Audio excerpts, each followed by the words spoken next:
Well, shall we get started? Mhm. Absolutely. Go for it. Okay, I'm just going to share my screen. If I can do that. Can I do that? Not as a host? Oh, there we go. Yeah.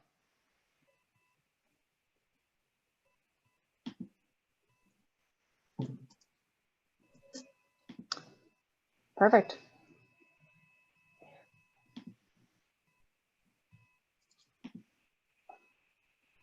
Okay.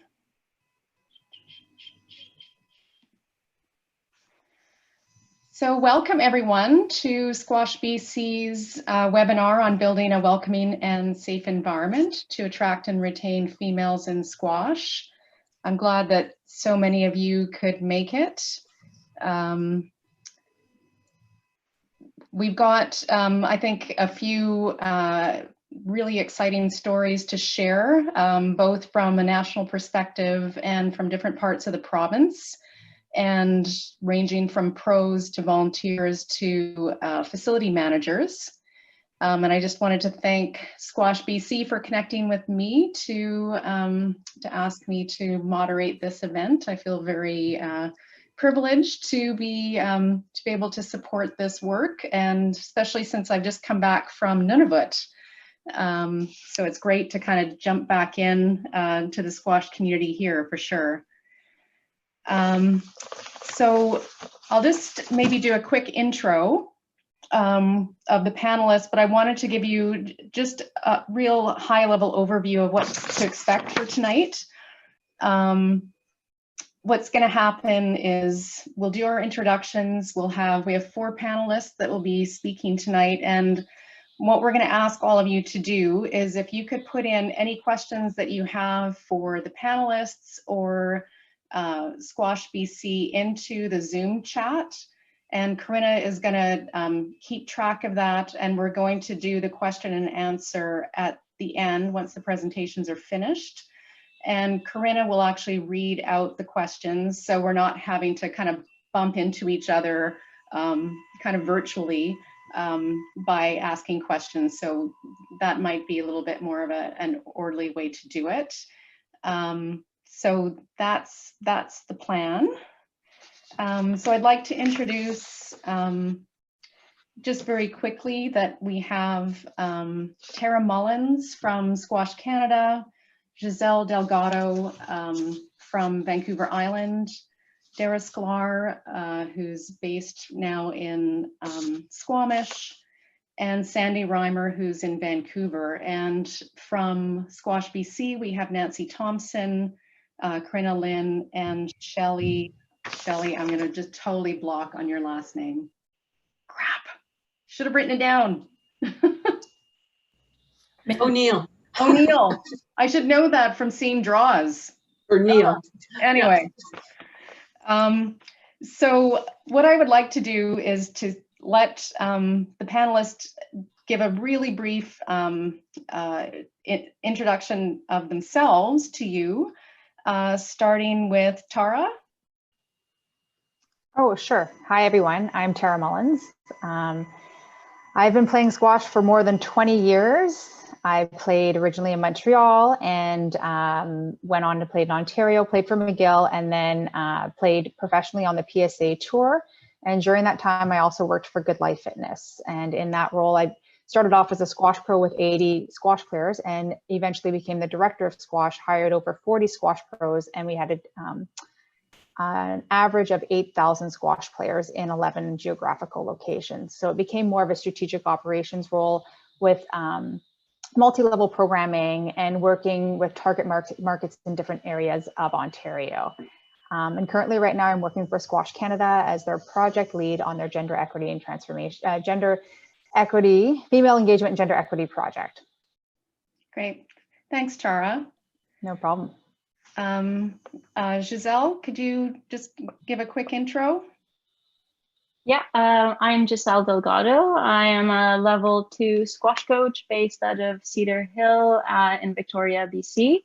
I started playing when I was 18 years old in university at Western in London, Ontario, and I'm now 32, so you can do the math. I now play and represent for Chile and at an international level. And oh, and I guess while I was learning how to play squash, I was also getting my bachelor's in kinesiology and master's in biomechanics. But right now I'm a full-time coach, and I'm just really looking forward to sharing my experience as a female player and coach in BC. Thanks for having me. Thanks, Giselle.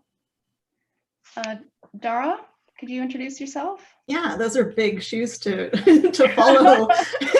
I'm just a regular squash player. 20 years ago, a friend invited me to take some squash lessons with her, and I ended up joining that club and entering some tournaments. But what I want to say is that despite not being, involved as a coach or as a pro or in ownership or management of a club, I remember being the adult who was new to not just a sport, but also to trying to break into a community of people who all already knew each other. So I've taken that, like remembering that feeling with me as I've, I guess, progressed through my squash career. And I just remember the feeling of like how hard it was to get the courage to ask people for their phone numbers and make new friends and like kind of be an aggressive newbie in order to be a squash player who was rising through the ranks as I was learning to be a better player and making connections in the community. So when I moved to Squamish, which was 3 years ago, and so just for context, I've also been playing squash for about 18 years. So 3 years ago, when I moved to Squamish, there's a small club here, and I was used to playing in a big city with a big club. And I was maybe one of a dozen women, and there was a big disparity in caliber. So during my presentation, I'm going to tell you how I somewhat inadvertently ended up more than tripling the number of women squash players in Squamish. And I look forward to telling you about that then. Thanks, Dara. I'm not able to see the attendees list. Nancy, is Sandy here? I am here, yes. There you are. Sorry, I couldn't see your face, so. I am here in my office, actually, at the YWCA. I'm Sandy. I've worked in fitness for over 30 years. Everything from personal trainer, group fitness instructor, manager. I've been the director here at the YWCA since, worked here since 2008, director since 2012. Super new really to running a squash facility. So I'm coming at this also from sort of how we tie sort of fitness into bringing squash in. That's our beautiful facility right there that you're seeing. And so really looking forward to talk about how we attract and retain members here at fitness and how what our strategies and plans are for the future with the new Fitness and Racket Club, which was the former BCAC. Great, thanks, Sandy. I'm just going to flip back just to, I just wanted to share with everyone that that this event is one of several that Squash BC has been sponsoring during BC Women's Squash Week. And for those, just to give you an update, Squash BC has been supporting it, and clubs have taken on a leadership role in different communities to support Women's Squash Week as pre-COVID as a one-week special event that's being run annually across BC, and it's to introduce and encourage women and girls to participate in squash. And it's organized now this year by, possibly last year, I'm a little out of touch, the Women and Girls Squash Committee of Squash BC. And this year, because of COVID, these events have been held online, remotely, from an in-person facility attendance to an online 10-week challenge. And the goal is to help everyone get mentally and physically prepared to return to squash and return to their squash community. And we're very excited to welcome you to the final event of the 10-week challenge in building a welcoming and safe environment to attract and retain women and girls in squash. So that being said, Tara, do you want to take over? Tara is going to share the work she's been doing at Squash Canada, and particularly some information about work that they've been doing on surveys and gaps.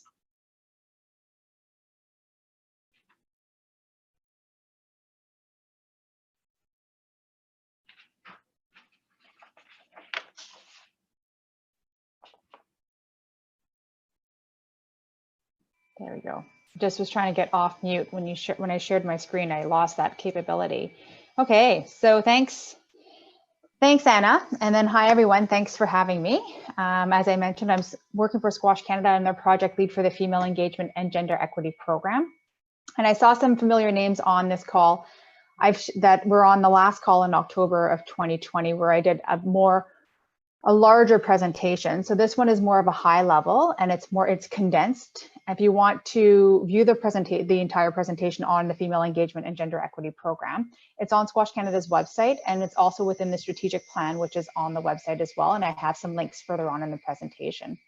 Just to give you a bit of a background, the government in Canada in 2018 set a target to achieve gender equality in sport by 2035. So this project is actually funded by the government of Canada. And we've also secured a program partner, Squash Republic, which is an organization in BC, to help us with some graphics that you might have seen come out through Squash Canada's communication channels or Squash BC's communication channels, or some of the Instagram and social channels from some players and other stakeholders in Canada.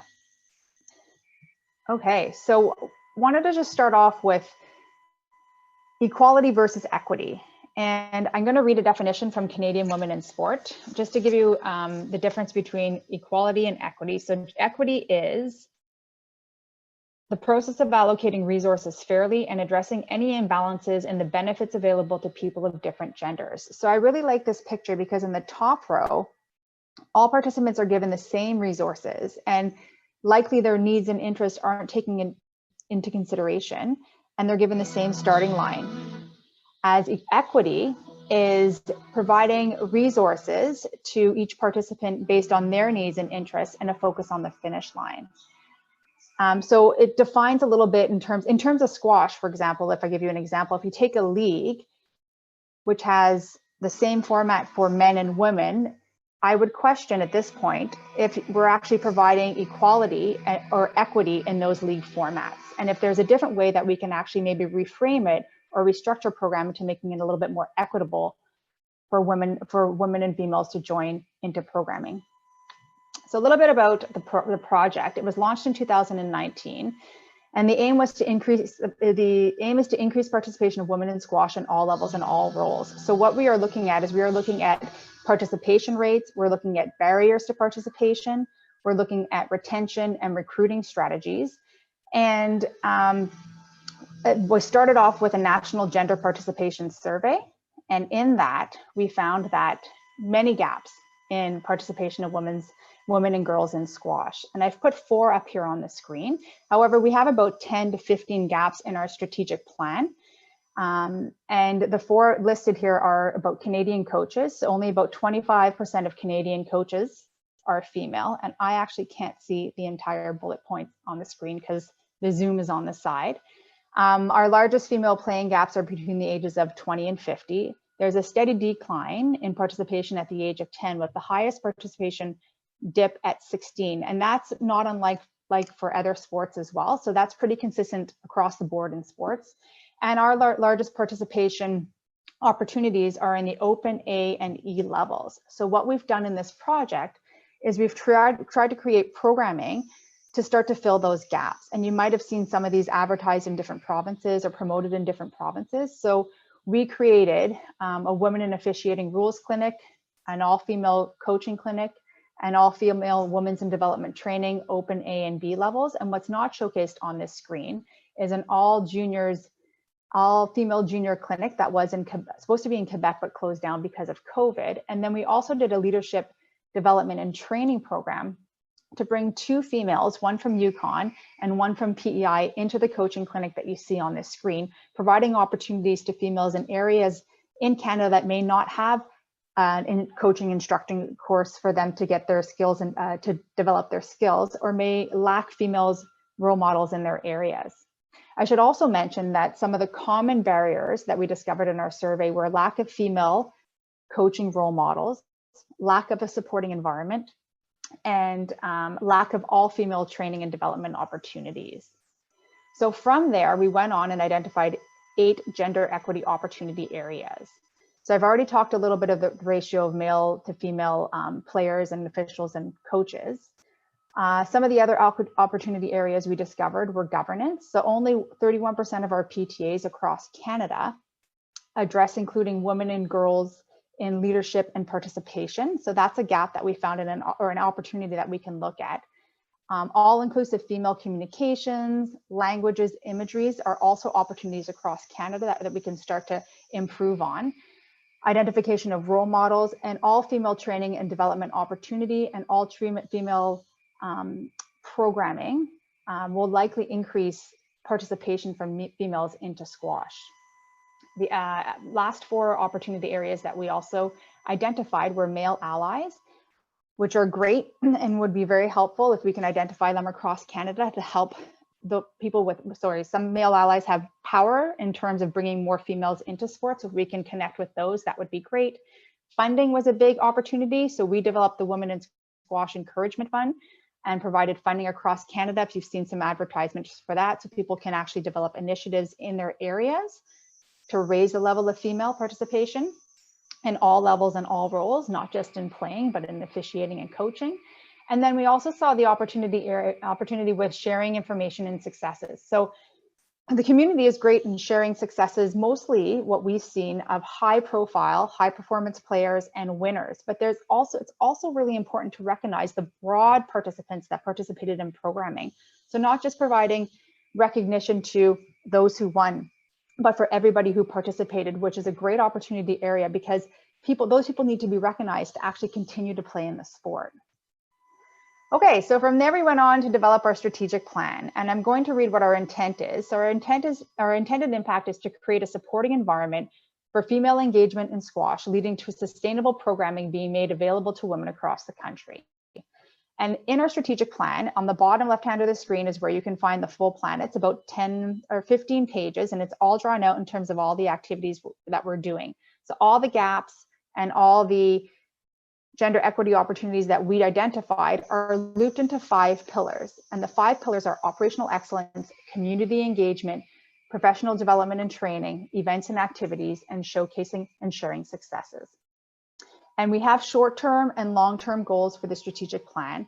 And we're looking at creating processes and policies to lead to a sustainable environment. So it won't just be a one-off thing. So we're trying to create sustainability with the plan going forward, likely to 2035, and to raise our equity up to that 50-50 portion that the government of Canada is looking at. And I should have also mentioned at the beginning when I started to talk that we do recognize that gender equity means all genders, and that we are starting off with females. But we have a small team and we had to start somewhere. So as we grow and our initiatives start to become a little bit more robust and start to be able to educate the community, then we will start to move on to different genders in our strategic plan. I also wanted to point out hashtag #SheCanSquash. So we've identified a hashtag hoping for the community to use in their social channels so we can start to create more awareness of what she can do in squash in Canada. So the achievements year 1, I've talked about the Women in Squash Encouragement Fund, the National Gender Participation Survey, and we did a strategy meeting to come up with a strategic plan. We're doing pilot activities. I also wanted to recognize that we've formed a female engagement committee.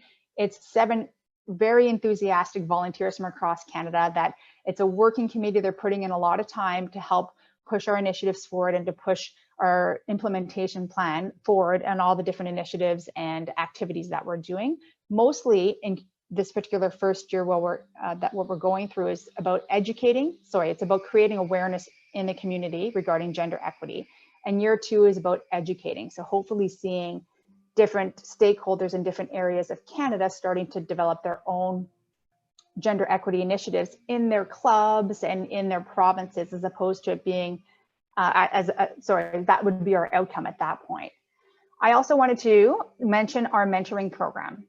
So we did identify a lack of female coaching role models or a lack of role models throughout Canada. So some provinces and some clubs are great at that. And some females in Canada are lacking that particular person. So we've developed an informal mentoring program, and I hope you've seen the promotions for this. If not, please reach out to mentoring@squash.ca. We have a great group of mentors, male and female, all different aspects of squash, And we are looking to provide a high level guidance to females in any pursuit, in any pathway of pursuit of squash that they're looking for. So NCAA, coaching, officiating, playing, meeting people in a new province, anything that you're looking for, the mentoring program will help that person out. So if you know someone who could benefit from being a mentee, please reach out to mentoring@squash.ca or email myself. So I have about 4 more slides. I wanted to just talk about tactics and strategies to increase female engagement in all roles and at all levels. So we went through 5 in our original presentation in October 2020. And I'm going to go through 3 for the sake of time. So I'm going to go through the engagement model, the inclusive language, and inclusive imagery.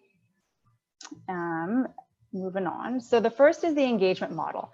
So the engagement model, I really, really like this model. It shows what girls need in order to tip into activity and to sustain them, and what boys need. And so it's about engagement needs and what a person needs to engage in and then to keep at it. So for girls, it's about social acceptance. And by providing a supporting environment where a girl feels that she is socially, or a female feels that they are socially included, that they're feeling safe, that will lead to performance and a positive experience. Whereas boys, it's the opposite. It's when their performance is recognized that will lead to social acceptance and their positive experiences. So it's very different for girls and boys, or for men and women, to tip into an activity and to engage and sustain them.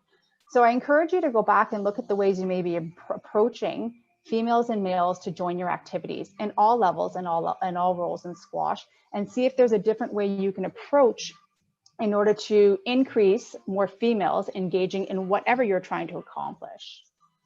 The next is inclusive language. So this is big. I actually often hear this by the court. So I hear things like, come on guys, and guys can be interpreted as a gendered language and can be interpreted as favoring men over women. So we recommend, or through our research, we recommend that people use ungendered language. So come on everyone, or instead of ladies and gentlemen, honored guests, or let's go girls to let's go Team Canada. And using inclusive language respects differences and shows respect to the individuals. The last one is really interesting as well. So don't forget to thank your mom and dad for getting you to the clinic today. Don't forget to thank whoever got you to the clinic today. Recognizes all different family formats. And what you may not recognize is you may say something that someone takes offense to or gets hurt by, and then you don't necessarily know why that person left your programming and never engaged again. So it's really important to listen to what you're saying and to catch yourself and see if you can actually change some of your words into an ungendered language. And the next one is inclusive imagery. So inclusive imagery respects differences and shows respect to a broad array of individuals making up the target group by enabling them to see themselves in the imagery. So women will engage if they're able to see people like them. So if you're running a program, or you're trying to target a particular target market or player profile, then you want to include that imagery in the promotions that you're doing or in the communications that you're doing, and you likely will increase the level of females that you have participating in your program. And working all these different tactics and strategies together is the way that the community needs to go in order to be successful in kind of moving the needle more towards a gender equity balance in squash. And this slide I included because I wanted to just remind that hopefully my points came across in terms of, I know it was high level and it was all different ideas and not as in depth as the original one in October, but offering a full range of activity and program choices that meets girls and women's needs and interests and experiences is key. So we want to pay attention to what those needs and interests and experiences are and how they're different, and considering not just the physical, but the social and psychological aspects as well. So here's another read that I recommend for you guys. It's Actively Engaging Women and Girls, Addressing the Psychosocial Factors. The link is on the bottom of the screen. If you have time, take a read. There's a lot of great information. It's from the Canadian Women in Sport as well. And they're an organization trying to raise the level of gender equity in sport across Canada in all sports. And I included this last slide. In terms of what you can do now. So in our original presentation, we had different categories. We had Squash Canada and provincial and territorial associations. And then we also had a third category, which was volunteers and touring squash professionals. But I included what you can do now as a teaching squash pro, a coach, a club owner, a manager, an association president, or a committee member. And these are 5 things that you can easily do or walk away today that you will be able to make a change in your club or in your community or in your groups or in your lessons. So I encourage you to invite women to the conversation, listen to them, ask them questions, have them share their experiences, see what they have to say, provide equal opportunities in your programming. So analyze what you're doing, identify needs, interests, and barriers, and see if you can develop solutions, assess promotional materials. So make sure you're including those diverse images and you're also using inclusive language. You can ignite a gender equity committee in your area and get more support by a committee. And you can also celebrate the whole community of women squash players, and not just high level, but all levels and all play. And thank you for your time. I'm around if anybody has any questions, and you can always reach out to me. We're moving forward in this project. And again, we've got a lot of information on Squash Canada's website, and hopefully you've seen some of our information come out through the communication channels. So thank you. Thanks very much, Tara. Maybe we could share your contact information in the chat in case Sure. people want to jot it down. Yes, I've added the link to Squash Canada's gender engagement website page. Perfect. Thank you. Thanks, Corinna. So next, Giselle Delgado is going to talk about her experience, both as a high-level female squash player and also as a pro. Giselle, take it away. Thanks, Anna. Okay, so I wanted to share with you my experience as a player first, and then kind of transition into my more recent experience as a coach. So hopefully I'll try and use some of Tara's language, but I saw her original presentation and now this one, and it's still a lot of information for me to process, but hopefully there's some gender equity opportunity areas here for wherever you're listening or watching this from. So I lived in Vancouver for about a year, and one of the experiences that I enjoyed the most there was playing in the women's Div 1 league. I was also playing in the men's, where I got really competitive matches. But the women's Div 1 league was actually something that I kind of had to do at first. It was part of my contract as the assistant squash pro at one of the clubs. But I honestly really look forward to the social part at the end after as well. It was kind of not too much pressure for me playing. And then we'd meet and have, dinner or snacks and a drink. And it was a really great way to meet a lot of the women from Vancouver. And I was kind of just fresh out of university and I didn't really know anyone in Vancouver. So it was a really nice way for me to meet a lot of great women that I still kind of follow, and they're all doing great things and lots of different aspects, so that was a lot of fun. And it's something that I haven't seen in my short time in Victoria. I think there used to be a really vibrant league a while ago. And I think they've tried to bring it back a little bit, but I think that's probably something that we need to work a little bit more towards, hopefully once this is done. Just that social aspect after, I think, makes a big difference. And I think a lot of people are a little bit too busy nowadays to have a drink after. But I think one of the issues here as well is that the only club that's really open now has quite a strict liquor policy, which I think tends to bring more women out. And so that's a little bit limiting. Another kind of area where I've been involved in is tournaments. So I'm mostly playing in the men's draws and tournaments right now. More recently, pros at different clubs have been really making an effort to have prize money for the women, sometimes equal prize money, which is a really good incentive to, especially now living on the island, to actually make the trip over, which can be quite expensive.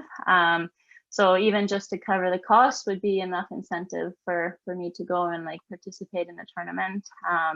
Unfortunately, I know as a coach now how difficult it can be to raise that money, but it could really pay off in the future, I think, just to grow those draws and have more women playing.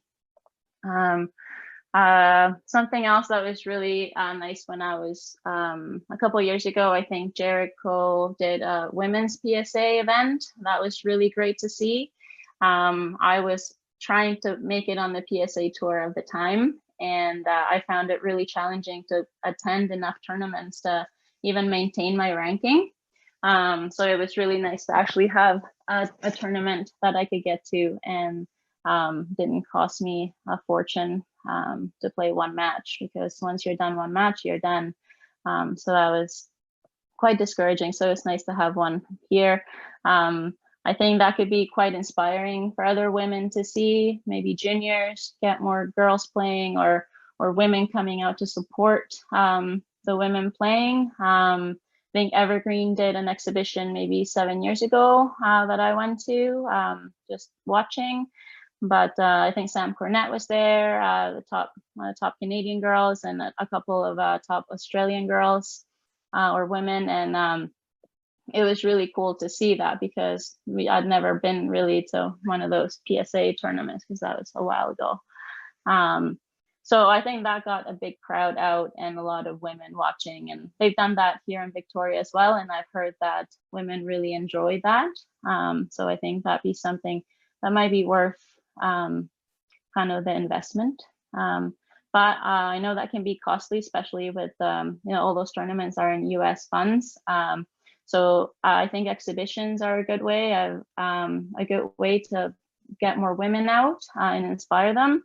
I've been to a couple. More recently, just before COVID, I was invited by Sean, who may be on the call, out in Chilliwack, and he originally was going to have me play another local player, and she was injured. So what he did is he had me play the top, I think, B player, like men players, and the winner of the A. We played a whole match, and it was actually a really tight match that I ended up winning. So I was happy about that.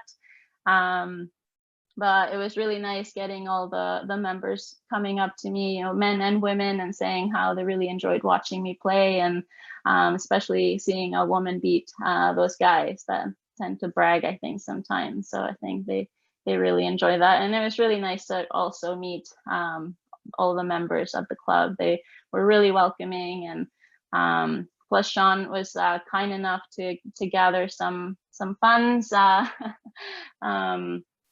and to actually cover the cost of my travel. And I was only a one-day event, which wasn't a huge commitment. And then I was able to see my family the rest of the time, which was really nice. So I would recommend that if you're trying to get more women to come out to your tournament, maybe even if they're not playing, but just to watch the kind of event and just a different level. And then the rest as a coach. So the last couple of years, I've been putting most of my energy into creating programming. Part of it has been out of necessity. I quit my job, and I was going to work at another club that ended up closing a couple months later. So I was really trying to come up with stuff to do. The first few things I came up with, kind of taking over other programming that is quite popular here called Pain and Torture. I wasn't a big fan of the name, so I named it Squash Fit. I think that maybe seemed to draw a few more women out. It was probably 50% women that came out to these events. And it was about an hour and a half, and twice a week for 4 to 6 weeks, depending on the time of the year. Usually around the off season, and people were more willing to do this kind of training that they probably weren't used to. So I probably ran about 2 of those, and then Victoria Squash Club closed down, so I wasn't able to continue that. But I did do a couple of outdoor ones this summer during COVID with really small groups. And then and then some of the people that have participated in that also wanted to do some online kind of fitness things that that I was happy to offer too. So yeah, I think like the private lesson cost can be a deterrent for some women. So I think I found the group clinics and squash specific kind of fitness sessions are more popular here, at least. You know, you combine kind of that social and feedback and instruction setting. So about a year ago, I started working at Cedar Hill Squash Club, and my main job at the start was to run a women's round robin every Thursday night.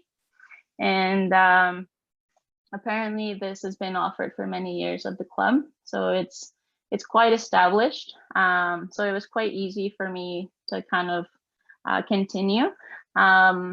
I think the format was more playing, and I started to introduce a little bit more like drills and a little bit more conditioning and condition games, and a lot of the women seemed to like that. So it was a pretty good turnout every Thursday. This was also free for the members, and non-members just had to pay a drop-in fee. I think it was about $10-12. And the club would pay for my fee, so that was my retainer. So quite accessible and really generous of the club. So showed a lot of support for women's squash, just maintaining this this event.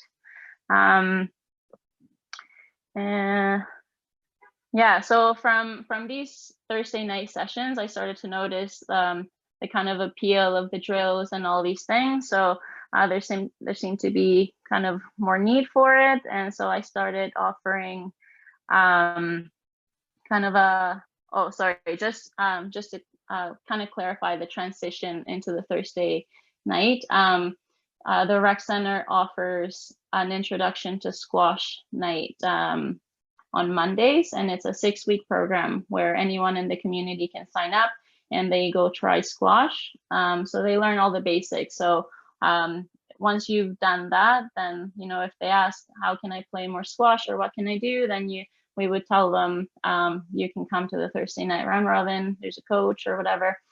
So that was like a good transition. I think that's helped carry this, like maintain this for such a long time and be so successful.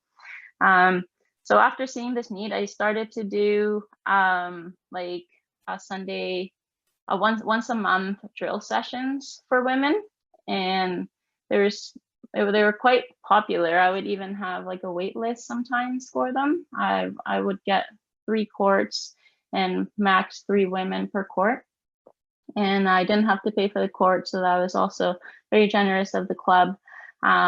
We would do drills for about an hour and a half and condition games, and I would bring a healthy snack. We couldn't have any liquor after, and it was quite early, so that was okay. And I think they enjoyed the healthy snack. I try to change it once in a while, and I think they seem to really enjoy that.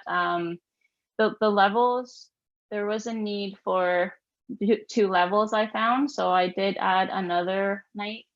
So I made it Saturday and Sunday, so it ended up being twice a month, and I did that for a few months. I think probably October last year to around March, I think was probably going to be the last one. We didn't quite get to it, but yeah, I think that was quite popular at the club, and hopefully I can continue doing that soon. Yeah, and what else? Sorry, I lost track here. So another initiative that that I've kind of done is I applied for a Squash Canada grant, the one that Tara mentioned, the Women's Encouragement Fund grant, along with Nancy Sly, who's on this call. And she was such a big help for going through the whole process. I've never gone through like a grant application before, and she'd done a few, I think. She was just really supportive, and you know, she really helped me through the brainstorming to come up with a really good event that the members would enjoy. And you know, she's been a member of the club, and so she knows the members more than me. I've only been there for a year at that club, right? So so yeah, it was a great success. We ended up doing a one-day event where we had 3 teams of eight players, and each team had a female coach as a leader. So I got Grace Thomas and Maya Kirk and myself. We were all coaches and leaders of this team, and you know, we tried to get some team bonding and had you know, matching colored sweatbands and all that. We had some great decorations and snacks, and so everyone played the other teams, and I think they all had a good time. I think logistically we could have made a few tweaks if we were to do it again, but I think in the end everyone really had a good time. And so after all the games were done, we had an exhibition match. So Grace and I played a match, and that was open to anyone to come watch. And we actually did have some people that came just to watch the match, so which was really nice.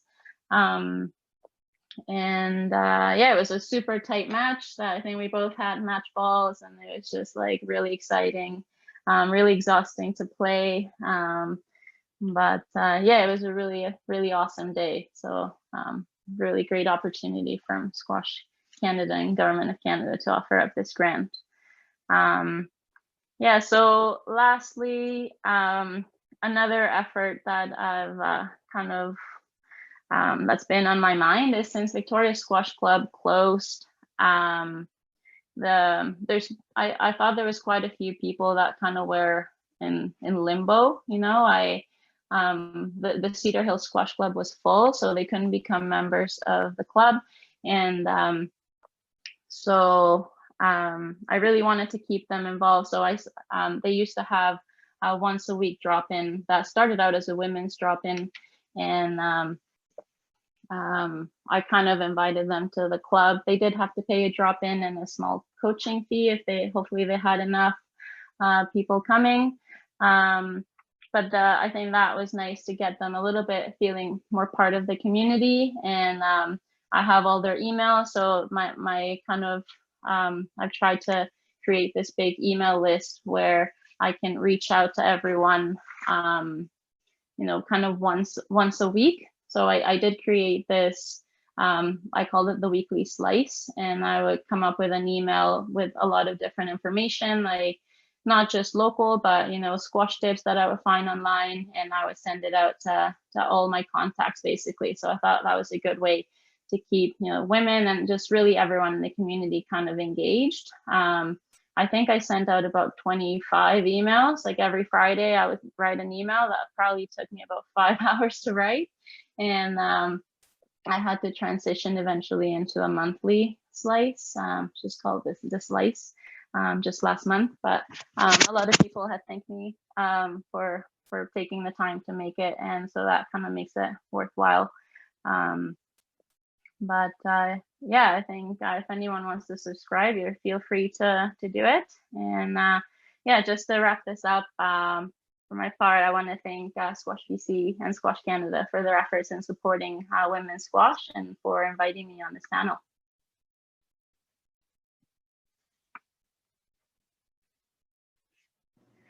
Thanks very much, Giselle. I found it, I know we're going to hold questions to the end, but I found it really interesting how you were talking about how you adapted existing programming to make it more appealing to women, as well as sort of responding to women's needs.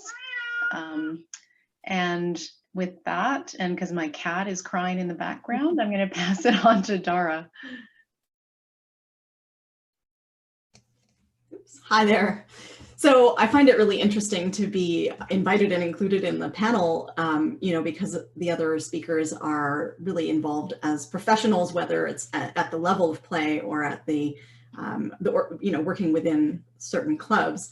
The photo that you see on your screen, well, the first one is me, but the second one is actually of the Women's Squash Week gathering from last year. So last year in Squamish, we actually had, we threw a party, and I'm going to tell you how we got there, but I just want to start with the end and say that we ended up with 58 women at the party, and we had to turn people away. So we were taking RSVPs, and at a certain point we capped it, and we had to actually tell people, sorry, if you hadn't RSVP'd and you're not on our list, we can't let you in, we're at capacity.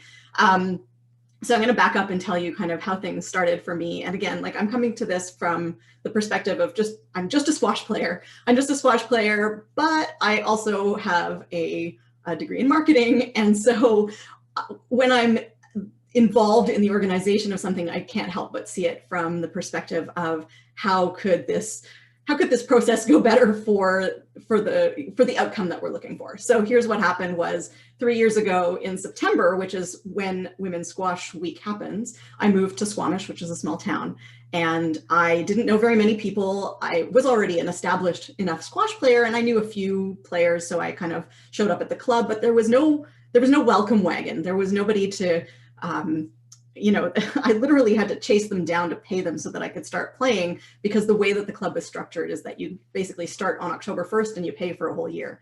And it was up to me. It was completely up to me to come and introduce myself to people, to break into the social aspect of the club, which was fine because that's the kind of person that I am. And I play at a high enough level that I felt like I could just kind of immerse myself with whoever was on court.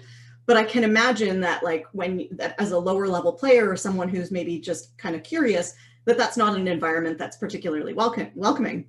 But what happened was I arrived in town, a few people who knew me were like, oh, we're hosting this Women's Squash Week. Can you come and be one of the demo women on court? And so I did, and I was literally just a participant, but I happened to be doing the demo.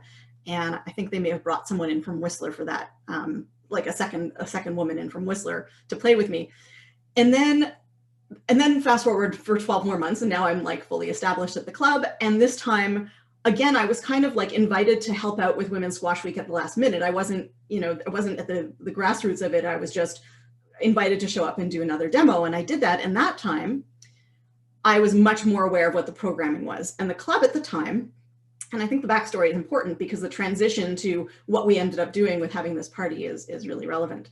So at the time, the club had two men who were hosting two sessions, one in the fall and one in the winter. And the sessions were 6 weeks long. It was on a Thursday night for an hour and a half, and it was followed by a free drink and some snacks at the bar afterwards in the club.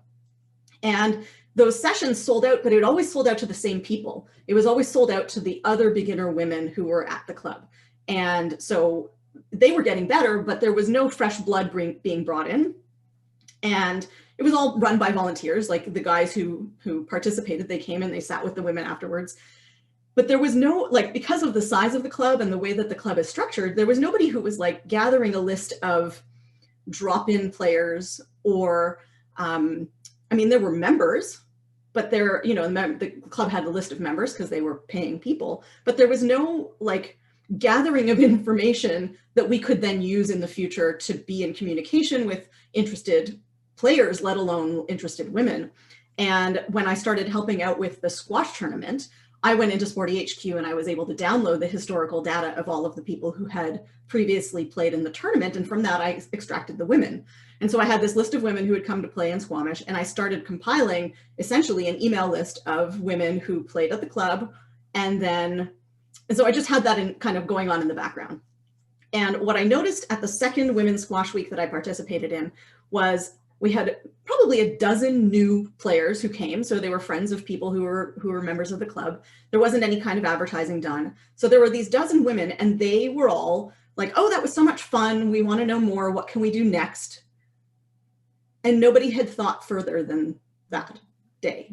So there was no continuity plan. There was no next steps. All of the spots in those Thursday night sessions were already sold out to the members. the membership is, it's like there's no monthly, you could buy a punch card, but if you have a punch card, you have to have your own pool of people to play with because you're not a member of the club. And so you're not participating in, like, you don't have the list of contacts. And then the club doesn't do monthly membership. It just does this annual thing. So it was like, here's September and October 1st is when the membership starts. And so you've just tried something that you're enjoying. And now the only next step is like $500. So I kind of immediately, and again, I hadn't really been participating in that part of the process up until this moment when I was like, this is wrong, because no woman is going to be like, yes, let me throw myself into the ethos of this unfamiliar thing for this amount of money. So the following year came along, and this time I was involved from the beginning. And so this is where the story translates to 58 women showing up at this party. So in the interim, I don't remember exactly the timeline, but we had started a Facebook page for the squash club. So what I did to advertise this event was Jacqueline, who was the other person who was the one who actually drove the Women's Squash Week at the Squamish Squash Club from the very beginning, and I kind of inserted myself. So Jacqueline had gotten herself in the newspaper. So she had gotten an ad, not an ad, we didn't pay for it. It was just, it was a featured article in the local free newspaper, which is therefore online and in people's front doorsteps. So she had gotten like mention of the squash club and that we were holding this event. So I created the event on Facebook.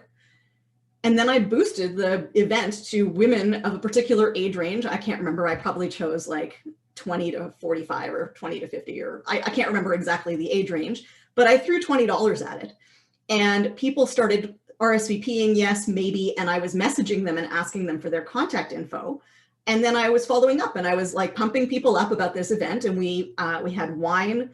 We had food donated by the club. So people like myself and Jacqueline donated a bunch of wine. We bought some wine from the club. The club donated a bunch of platters. And the event became this like snowball effect because, one person's going to show up to this party and then they're going to bring their friends. And so it just basically snowballed until it sold out.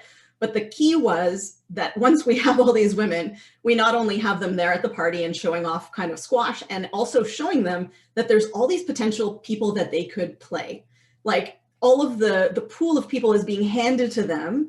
Whereas when I started playing, I was the one who had to go making friends and phoning people and asking for their number. And yeah, of course, some clubs, some big enough clubs have these structured, box leagues, and there's an intercity league. But in a small town like this, where we've got this small club with 2 courts, it's as close to a key club as you can have with a restaurant on site. Oh, sorry, I think my phone just woke up because I said something that it thought I was talking to it. So what we did was we offered punch cards. And if you bought a punch card, then you would be not entered, but you would have the opportunity to play in a box league with all these other women.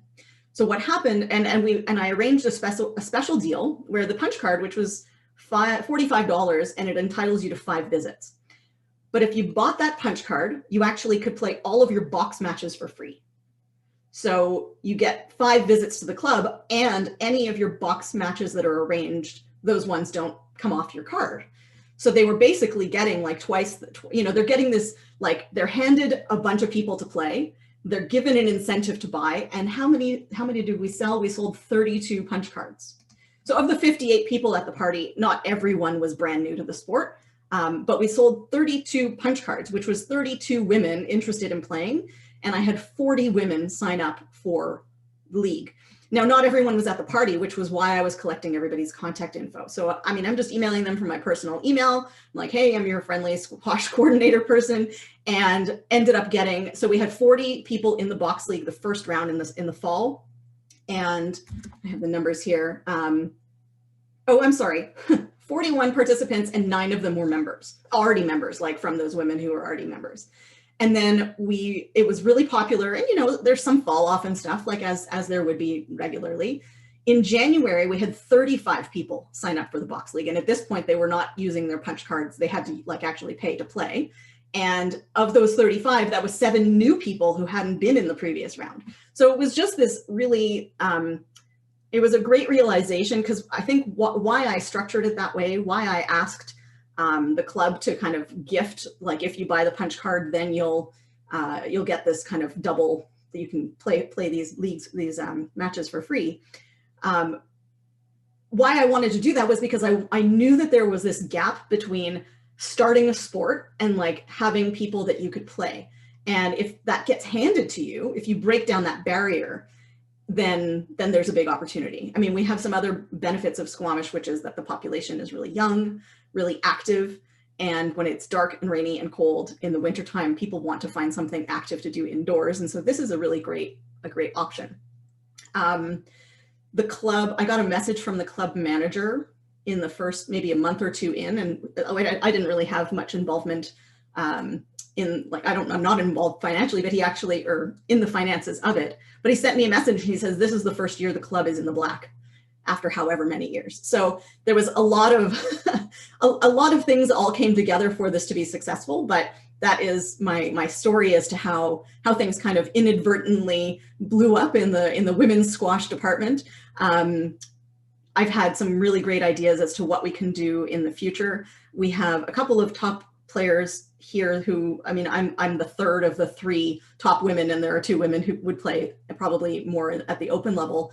One of whom was willing to coach. She ran some drill clinics. There's just a lot of interest, and I think I was hoping that this year, if COVID hadn't happened, I had grand plans for how we would refine what we did last year and do it again, but even better, because I think there's a lot of opportunity to convert women who have just started playing into women who want to keep playing. And I think one of the things that we underestimate, all of the people here on this call, we forget the fact that we're here because we're passionate about the sport, but there was some transition point where we became passionate about the sport, where we called ourselves squash players. And I love to find that opportunity to transition the women from newbies, just learning to hit the ball, running around and having a good time and giggling, to like entering a tournament and feeling like, I want to do this again. And there were a handful of them actually who we had a full D draw at our tournament as well in February. I ran some little reffing clinics, and the way that they were exuding this excitement over their accomplishment of being in that first tournament is something that I had forgotten about. I mean, that was almost 20 years ago, and that was me as a D-level woman entering my first tournament, but it reminded me of the importance of finding that transition point where they feel like they want to do this again. And I think that's all I have to share. So I hope that was helpful from the perspective of somebody who just kind of stumbled onto a thought process of how to inspire some new squash females in the squash world. Thanks very much, Dara. You're clearly so passionate about this. It's really makes me really excited just hearing you talk. So I really appreciate you sharing your story. And I think what really sticks out both from what you were saying, but also from Giselle, is just that the importance of communication and outreach and thinking about how we do that. And I think that's a great segue into what Sandy's going to talk about with her work at the YWCA. So Sandy, Great, thank you so much. So I'm so excited to follow you, Dara, because your passion for squash and my passion for fitness and the enthusiasm and the reason that we decided to take on the former BCAC, I think there's just so much opportunity. And just to give you a little bit of background of who we are, you can see, so we're the Health and Fitness Center. We're a 30,000 square foot facility down here in downtown Vancouver. The former BCAC, I'm sure most of you have been there, is 18,000 square feet and 18,000 square foot facility with 5 courts. And it's literally a 4-minute walk from the 2 doors. And so when they were looking for a new operator, a couple of us went over to take a look, and I was just so excited because I thought, well, what a great opportunity to be able to offer to this corporate downtown client, who's the client that we serve, a full fitness facility, full health facility that's got a pool, it's got courts, it's got fitness. And I thought this would just be a really cool thing to do. We've had a few challenges since since we thought we were going to take it over, but we actually finally opened our doors September 15th of this year. From a business perspective and from a fitness perspective, we thought what a great opportunity to be able to introduce more people to sport. So what happens in the fitness world, for those of you who are in the fitness world, is you know, fitness is great. People get fitter when they come in to do their workouts, but to actually apply that fitness in sport is a whole other rush, right? It's like when when you go onto a court or you go kayaking on the weekend and you go, wow, actually my fitness level has really improved. And often in fitness, you don't have that competitive aspect, or at least probably you shouldn't, unless maybe you're into weight training or something. But really, typically in a group fitness experience in a fitness facility, you know, people are just coming in and just having their workout. So to be able to have the opportunity for competitive play, some people maybe have not played in a competitive sport since maybe high school or in their younger days. And so it's just kind of neat to be able to say, hey, look, we could, you know, do this as well. So our first order of business was to get our Squash Pro, which we did with Andrew, and we're so excited that Andrew, although he has lots of other duties with us, came on to be a part of our team. Everyone spoke so very highly of him. Everybody that we spoke to said, you know, Andrew's such a great guy. You have to have Andrew. You got to call Andrew. You got to call Andrew. And we knew that he knew the community, and so it was a really great place to be able to start with the existing community that we have, and then to be able to build from our existing community that we have here. So not only do we have about 2,700 members, 3,000 maybe before this all started in February with COVID, but also all of the program participants from the YWCA, all of our programs and community programs that we have, all have access to the facility. So you'll get people who may not have had that opportunity to either be in fitness or to be exposed to sport again. So I'm really excited about that as we move forward, because we don't know who those people necessarily are going to be as we go into the future. So that's really exciting. And, you know, everything that we do from this perspective of retaining and attracting members is what we find is that social aspect, right? So a lot of people come to the facility because they want to belong. They want to belong somewhere. So it's what type of programming can you include so they have that sense of belonging. There's friendships clearly that are built from that, you know, and then we'll all have stories of all of our members who get together and are friends at Facebook or get together for a coffee, or in probably a lot of cases in the squash for a drink afterwards, after play. And certainly through fitness, there's personal growth, learning new skills. And that was also the really exciting part about being able to bring sport into the fitness facility, is doing something new, right? Stepping outside of your box and trying something new. And of course that builds confidence, which is always fantastic. And I'm always about fun. There's always got to be a fun factor as well, right? Because there's nothing better than that sense of mastery, of working out, of feeling good, of that confidence, and really just enjoying how your body can move and really understanding who you are. I always say that we get to do what we do and bring our passions, so members can come here and become fit and be able to do what they need to do when they get out into the world. So it's about, we're motivators, we are programmers, we're creating opportunities for growth, for that social aspect and those things that I just went over. We have some really neat opportunities here because we also have volunteer base, and we've already had a number of people reach out to us to volunteer at the Fitness and Racket Club. The neat thing about volunteering is volunteers get a membership. So they put in their time each week, and they have specific duties and specific tasks, and they'll get a free membership. So we're hoping to use that leverage, as well as you know, because sometimes some of the barriers may be, sometimes just have a free membership is a really great thing, right? And so you can come and use the facility and get your own workouts in, and then share your passion and share your experience.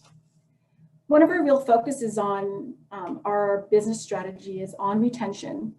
And first and foremost is trying to create a facility that is friendly, that people feel comfortable, and then they feel safe. And most people, most of our members will say this feels like their home. This is their second home. And in fact, during this experience that we're all living right now, especially down here in downtown Vancouver with the numbers with COVID, is that, you know, so many people have just said, you know, this is our lifeline. This is like, it helps me to feel normal, to be able to come out and do my exercise, whatever that may be. So it's really important to have that environment where people feel safe and that they want to come. This is their time, that they're choosing to come. They're paying a membership, and this is where they're paying to come to be. And you know, there's not a day where someone doesn't walk out of the facility happier than when they came in, right? Because that's what exercise does for us.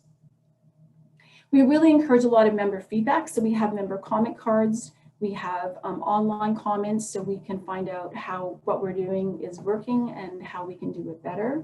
We do yearly surveys for our members. So we ask them questions like to rate us on a scale of 1 to, I think it's 1 to 10 actually. It's 1 to 5 or 1 to 10, based on facility cleanliness, the availability of equipment. We ask about staffing. We ask about programming, and then we ask them the question, the Net Promoter Score, which came out in the fitness industry, well, came out a few years back and has been used in the fitness facility. And that question is how likely are you to recommend us to your friends? And so we've actually had a really very good success with our Net Promoter Score. People like to say really good things about us, and that's really great. It all comes from staffing. It comes from partly from, you know, obviously from leadership all the way, and really everybody's a leader who's in the facility, whether it's a volunteer, whether it's staff, it's one of our instructors. And we have it sort of a very a varied group of staff that are here. But it's about, you know, bringing people into your environment, like Dara, who comes in and just goes, okay, I'm just going to take this on and I'm going to create something that's really great, super satisfying. And it's really neat when you can find those people and help to share your vision. We do the yearly survey. We also do, we do a couple of yearly surveys. We do another one called How Are You Doing Week, and that one is specifically geared towards group fitness. And we'll do the same thing around our squash program. How is this meeting your needs? What else do you need to do? So we can know where sort of where we go into our strategy and our planning year by year is, you know, where do we need to focus on? Where do we need to focus some budget dollars to? We love to have parties for our members, appreciations. There's usually a couple of events per year, whether it's the holiday party or whether it's a party up on the rooftop. We do appreciations, so twice a month we'll have maybe apples or bananas in the lobby, so people come out of their workout and grab an apple, and it just feels so much better knowing that we were helping to take care of them. And then we do a lot of challenges. So, so just like this is a 10-week challenge, which is really great because it helps to get people engaged. And so you have those people who really want to be a part of, again, as part of that belonging. So, so we'll run challenges. Usually they're around 4 weeks. Here's a couple of challenges that we've run over the past few years. One was, this is one of my favorites, the Why Workouts. Change is good. So the idea was over a 30-day period, and this was geared towards group fitness, is that we asked members to try each one of the different types of formats of our classes, because sometimes what you'll find is people just end up doing the same thing. Like they get into their routine And so we wanted to sort of expand their box and give them a little bit more to think outside of the box, try something new and see how they like it. It was quite interesting because you'll get some of the people who think they're not coordinated go to a dance class and go, wait a second, I love dance. And so, you know, next time we run something like this, we'll include court play and, you know, have you tried this and give opportunities to break down those barriers to trying something new and getting new people onto the court. We did an Amazing Race Canada 150 race. So basically the idea is every time you come in to do a workout or then you get to move your playing piece across Canada. The idea is to get so many workouts in with a period of time. Because we know when people come in that they're going to feel better. We know that that's going to be a higher retention. Long gone are the days where you want to have members but don't, you know, have them paying but not coming in. We want them to come in and we want to use them, have them use the facility over and over. And we find that typically our member will visit our facility about 2.2 times per week. So it's about getting them in. It's again, you know, they're going to refer their friends. They're going to tell people, you know, what a great facility is, and they're going to be engaged in what it is that that we're offering. It's super fun to sort of look ahead at all the different types of programming. I got lots of really great ideas already today, but I know that certainly Andrew has a list full of everything that we're going to do, and we're really excited and talk about allies for women in sport. He certainly is one of those. I think we have lots of opportunity to grow the sport down here in downtown Vancouver. Again, using through our existing base.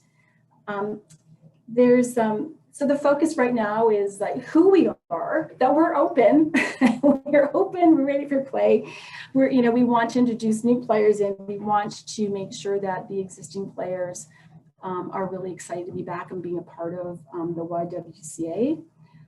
And we want to introduce a whole bunch of new people. So we're looking at that through obviously new member orientations, making sure that people can get connected. And already it's been neat. We have one of our volunteer instructors, group fitness instructors, was so excited. So she came over to get on court, and of course met with Andrew, who did an orientation, helped to figure out which level she was at, started sort of that introduction to play, and already she increased her bubble to 6 people. So this is what I see. This is it comes from, let's try something new, let's think outside our boxes, and I think it's it's that introduction, and what I'm hoping is that as we bring new people in, the existing players and the existing tournaments, it just becomes a bigger and more open and friendly place for everybody to enjoy and try to be a part of the sport. So I'm excited. I'm really excited about this opportunity. I hope that the play resumes as soon as it can, really down here. Right now, we actually we just sent out a message to all of our members saying that the ball machine is free to use over this next period of time. So come in and just grab the ball machine and just hit some balls. So just trying to get people in and getting playing as we work through this challenging time. But I'm really looking forward to the future and building our squash program.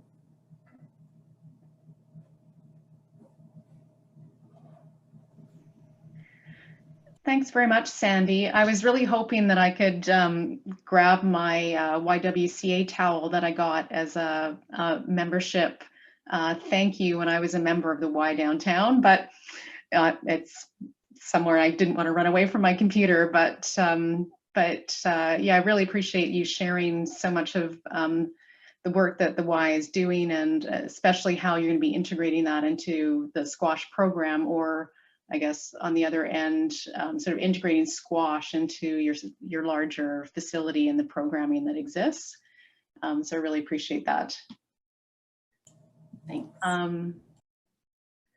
So I want to thank all of our panelists. We've got just under 15 minutes left for questions. Corinna, can I hand that over to you? I know you've been doing a great job of moderating the group chat. Yeah, so actually I'll just run through. There's been a lot of comments to what the panelists have shared with their stories. So I'll just quickly run through that. There's to Dara, there were such good points, especially about transitioning the newbies into committed squash players. Thanks. And reffing clinics are so critical to supporting new players into competitive players. Another comment, such a good point, Sandy, about rewarding and recognizing volunteers. Also, wise words, Sandy, belonging, friendship, fun are so important in creating that welcoming environment. Another comment of liking the challenge to try something new in a safe environment. And well, that's just, there's one more comment here about Giselle with the promoting what you've done.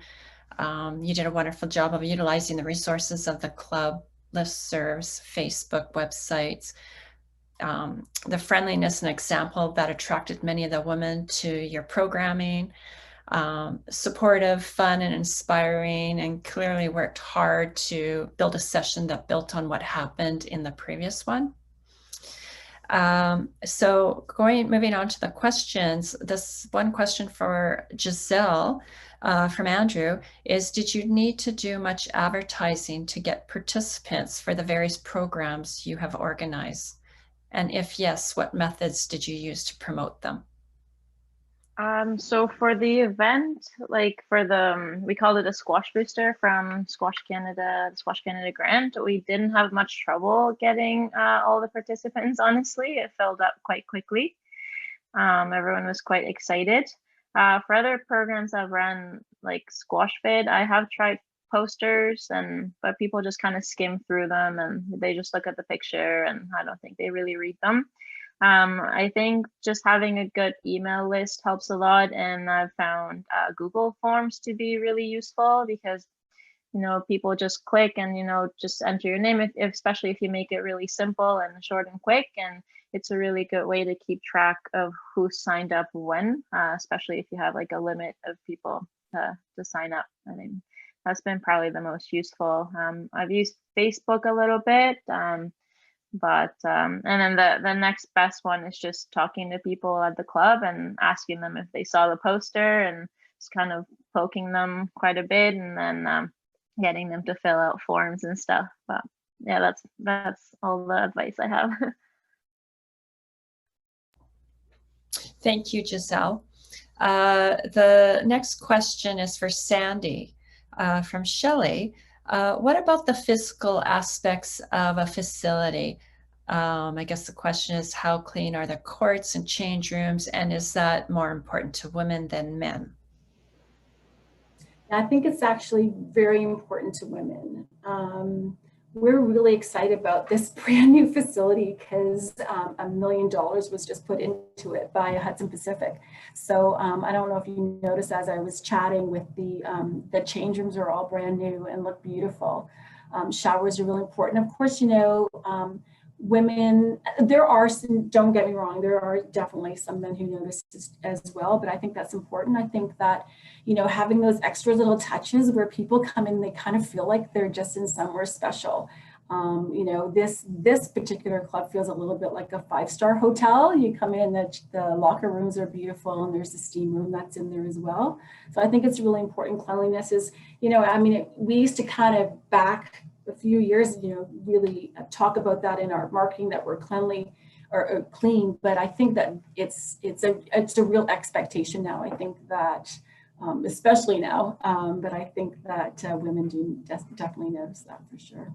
We spend a lot of money. We have professional cleaners. We don't ask our staff to clean, and so that is a big piece of our budget, but it's definitely worth it. Thank you, Sandy. Our next question is for Dara by Sean. When you promoted your party on Facebook, how many new players did you get that were not connected to squash beforehand at all, not friends of current players? Oh, that's a good question, because there were lots of people who were somehow connected. Of the 58 plus people, because there were obviously people we were turning away, I did survey, and I actually asked them, and and that was the other thing, was we at the party, we got them to fill in to either sign in or add their name, so we had everybody's contact info. I think that was a Squash BC requirement, but we asked them how did they find out, and I would say maybe a third to a half of them were just throwing caution to the wind and showing up and trying something new. So it wasn't, no, sorry, I think it's more than that, because there were lots who were invited, but the Facebook part of it, like the people who actually found us through the promoted ad or through the article in the paper, there were a bunch of them. And they were some of our most keen people who transitioned into playing, to playing all of their box matches or signing up for the tournament. So yeah, let's call it half of the people at the party were people who we just wouldn't have reached in any other way. And I think the real benefit was that we have such a small geographic area. Like, I bet that would work well in a town like Victoria, because you just target people who are of a particular age range, and you just, a few dollars behind it. It's harder in Vancouver because there's so many clubs in such a big space, and there's so many things that they can do when it's not COVID times. But I think the tight geographic area was really helpful. Thanks, Dara. You can really see your marketing thinking in all that you've done here. I should wear a hat, my marketing hat. This next question is for Tara from Anna. I have a question. Will the Squash Canada grants be available in the future? And if so, how can clubs access the grants? Sure. So we've currently done 2 rounds of the grants, so $14,000 through the community, so one in 2019 and a second one in 2020. So our recipient list is on Squash Canada's webpage, and the process is we open up the application likely in August of 2021, but it's all dependent if we get funding again from the government of Canada. So I'd love to say yes, 100% for sure, but it all, we'll find out in March or April if we're going to get funding for next year, and if that happens, then we'll push for our initiatives again. So the process would be it opened up on Squash Canada's website, and that will also send communications through Squash Canada's eBlast, their communication channels, and then we ask all provinces to also communicate the opportunity through their communication channels as well. Thank you, Tara. And I see that Giselle has put a link in there of the summer program that she ran. So that's also worth checking out for anyone who is reviewing the chat. I'm just reading some other comments here. Many thanks to Squash Canada and Squash BC for sponsoring and organizing this session, as well as our awesome women panelists, Tara, Giselle, Dara, and Sandy. And thank you for this opportunity. All right, Anna, I think I will turn this over to you. Great, thanks for, oh, sorry. Oh no, I was just gonna, actually, I had my own little comments that I haven't. Yep, absolutely. I just made some notes going through this, and I just want to say that one thing, my comment about Giselle with your program, there's lots of junior programs that, from my observation in the Lower Mainland, but very little adult programs. So I love what you shared with the group support. And also the closure of that second club, that great community support with engaging the women players from the club that had closed. And then my other comment I did already mention is, Dara, your creative marketing really comes through, especially with the Women's Week and the punch card option at a reasonable cost to entice new players.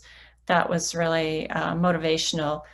And also that the additional players that join after the fact is almost like a snowball effect.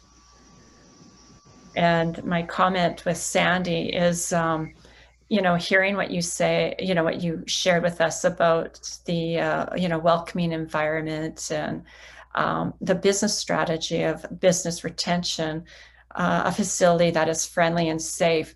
I feel that there's such a great link with YWCA and this new squash facility. It's such a great opportunity for women to hear about squash and gain their interests and potentially try the sport out. And that's all I have. Thanks, Anna. Yeah, thanks, Corinna. So I'll just do I also just wanted to share a little bit very, very quickly of what I heard, and then I'm going to pass it on to Nancy. But I think a lot of what we heard from Dara and Sandy and Giselle really reinforced some of the findings that Tara shared with us with the work that Squash Canada has been doing across the country. And some of the things that really struck me is the importance of women-specific programming that's adaptable and having female role models in different roles. So management, pros, players, and volunteers. The emphasis on the social aspects of participation in the sport, and then performance and skill enhancement, and then competition is sort of the order that I heard, which I think reflects a bit what Tara had said. Providing supports for people new to the sport, and I think there are lots of great examples of that. And I think really importantly is the support of the clubs to try different programming and to take some different approaches to how they offer programming for specific to women. So I really wanted to thank all of you for sharing your experience and your knowledge, and I feel like I've really learned a lot, and really want to thank again Squash BC and for inviting me to participate, and thanks to Squash Canada as well, both of your organizations, for your leadership. Thank you, Anna. There is one more question. If the question is, will the webinar be available or the slide presentation to anyone this evening, or? Yes, absolutely. One of the things we'll do, we'll put the webinar on the website. It was excellent. And then also the slide presentations as well. I think the whole piece together is going to make a very powerful piece of a powerful tool for other clubs and individuals interested in this. It was really great. You know, I think Squash BC is very serious about our women and girls strategy to grow female participation in BC. And for one of the first things we did was establish a Women and Girls in Squash committee with a number of very passionate and very talented women members in that group. They've got that vision and the energy to develop and implement strategies to grow participation, to bring new females into the sport. And they think about the ways to do that. I think, you know, this session for me, I was, you know, jotting down all sorts of notes and going, oh, wow, oh, great, that's good, oh, good, that's good. There's a lot of good stuff here. And so I would like to, I get to do all the thank yous, but you know, I want to recognize the Women's Committee, because they're the ones that thought of this 10-week challenge. They were creative, moving from our standard women in squash 1-week event and creating something that went over a 10-week period, and we still have 2 more weeks. And there was a number of different elements in it to make it interesting and something that we can all do safely during that 10-week period. So I'd like to recognize and thank Shelley Neal for her leadership. She's the chair of that committee. Natasha Dukas, Helen Kim, and Karina Lynn, and there's others. But these people, it's just a passionate group of women and great ideas. And these types of panel sessions are coming from them. So, and I'd also like to thank Yaz Franchi for that fabulous poster that she did for the 10-week challenge. Really love that look. So thank you, Yaz. As I said, I thought the panel session was exceptional. The information that was shared covered a gambit of perspectives, and I hope inspired you as participants to think about how to grow female squash at your club and in your community. I want to thank Anna for not only facilitating the session, but she actually planned the session and, you know, worked with the panelists prior to this. I thought when she was going to say, she was talking about saying she was honored to be asked, I thought she was going to say, oh, damn her for cursing me for getting her into this. But Anna, you did a terrific job with this, and this will live on for a long time. We're very fortunate to have somebody with Anna's expertise to take this role on, and it benefits all of us. I'd also like to thank our 4 panelists, Dara, Giselle, Sandy, and Tara. You were each so well prepared and each shared your experiences, and they're all different experiences. So lots of ideas coming out of this, lots of strategies for all of us to think about as we try to grow participation of women in squash. Some of the next steps that we'll be undertaking, you know, definitely I mentioned 2 weeks more of this challenge. I mentioned, you know, we'll definitely put this session up on our website. I'd like to see it in our newsletter with a direct link so that so everyone can have a look at it and know that it's there. We are in the midst of you know, developing tools and resources on a variety of subjects, but definitely topics about growing participation of women and girls in squash, how-tos, ideas, that sort of thing. So again, this becomes one of those resources. And although I can't speak for the Women and Girls Squash Committee, I know one thing I'd like to put on the agenda for next meeting is to think about what was shared tonight and start to develop some strategies or additional strategies and actions to build on this panel session so that we don't lose the momentum that's been created here. It's very exciting. So with that, I'd like to say thank you to Anna, to our panelists, to the Women and Girls Squash Committee, and to each of you for participating in tonight's session. Thank you. Thank you, everyone. Thanks so much. Have a great night. Thanks, everyone. Thank you. Good night.